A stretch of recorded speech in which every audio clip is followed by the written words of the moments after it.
3 weeks ago when our businesses all came to a halt. We had no choice but to lay off most of our staff and furlough a handful of others. And it was definitely the hardest day of my career. And Ben and I were speaking constantly to figure out what we could do and if there was anything else that we could potentially pivot to. And that's when, a couple days later, Ben had found something on LinkedIn for an open source face shield design. And he sent it over to me, and within 6 or 7 minutes, we were talking about it and saying, let's do it. One of the things that I was really focused on early on when the pandemic was really picking up speed was this focus around PPE shortage. I was starting to think internally, okay, what can we do as a company and what sort of product out there did we align with? Masks and gowns weren't really a fit for us, and ventilators were too complex. You know, when I saw this open source design that Friday evening, I immediately knew this is something we could do. Ben was calling all the hospitals, I was calling all the suppliers, and it was something that with the pedicab business and the bike business that we're in, we have a lot of plastic vendors and suppliers, and we have foam suppliers, and we just knew that we could do something like this. We were expecting orders of about 10,000 to 20,000 was going to be best case scenario. I just built 2 or 3 at my kitchen table, and we were saying that we could do 500,000. And the next day we got an order for 500,000. That was for Providence St. Joseph's Health. That's for 51 hospitals across the West. It was a couple days later that we got an email from New York City Department of Health and that they needed some as well, and that was 150,000. Now that we had the orders, now we had to figure out how to do it. We had to come in here and get the place organized and cleaned and sanitized and prep the space. And as soon as I announced it to our crew, within 2 hours, we had people in the shop. Then it was trying to develop a process and a system of how we could do these. So we brought our engineer in, and he was working with a team to figure that out. And then it was the hiring and training and the actual building. When you find the right people, you just let them run with it. And so I couldn't have done this without the incredible team that we have. We have all these assembly stations here to put the face shields together, and so I am with this whole other group of fine folks working on putting together the pieces and assembling the face shields, the medical face shields.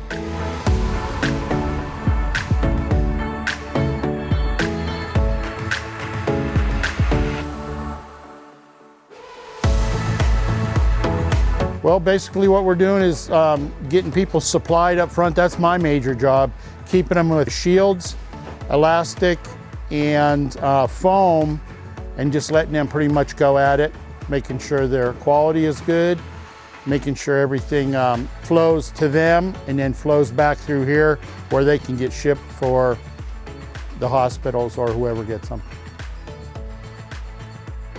My role is roughly the same. It's just sort of exploded by orders of magnitude in terms of product output. What I've been handling has been setting up fixtures out in the factory, helping in the same regard in shipping and receiving, and just making sure we got a system in place so that product can flow through as smoothly as possible.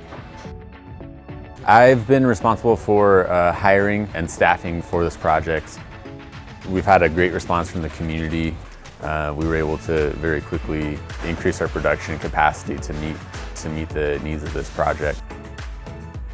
We have a different sense of positivity in the air, a different sense of teamwork that really is all-encompassing of everyone's mindset.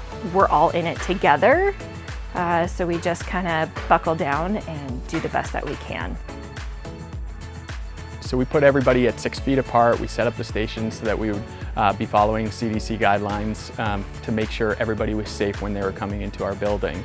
And we factored in that we could have 21 stations, in our facility. We could go to nights, we could go to weekends. But at a certain point, I heard more and more companies that had people laid off. And it was something where I felt like we could do more for the community by bringing on other partners and helping out some of my favorite businesses in town. So we started, I sent off an email to the owners of Kettle House Brewery.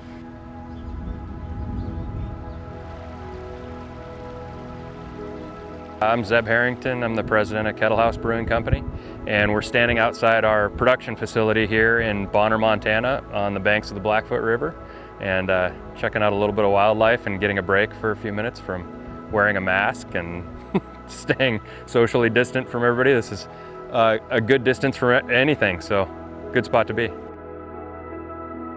A lot of our retail business is shut down right now, and you know, various staff members have extra time in their schedules. We had an opportunity to help out.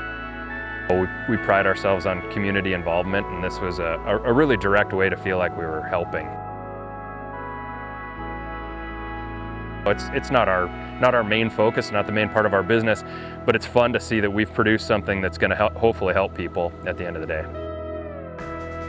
And then I sent another email off to a company called Catalyst Catering in downtown Missoula, and they wanted to help out, and they brought together a team of 15 people, and they have a ballroom that's downtown that they use for events, so they could have that and everybody could have, you know, the space that was needed.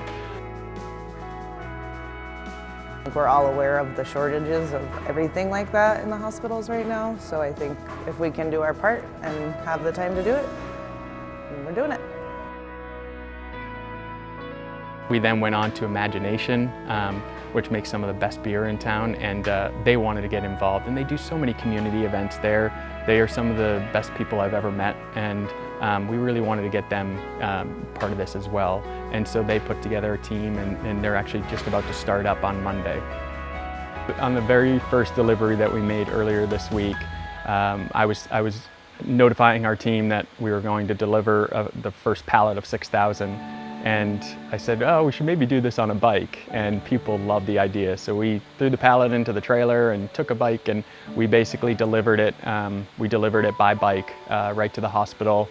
It was incredible, you know, to kind of hand it off and to hear some of the people at the hospital just being so thrilled that we were able to help out and to make these in such a quick amount of time and to do it locally.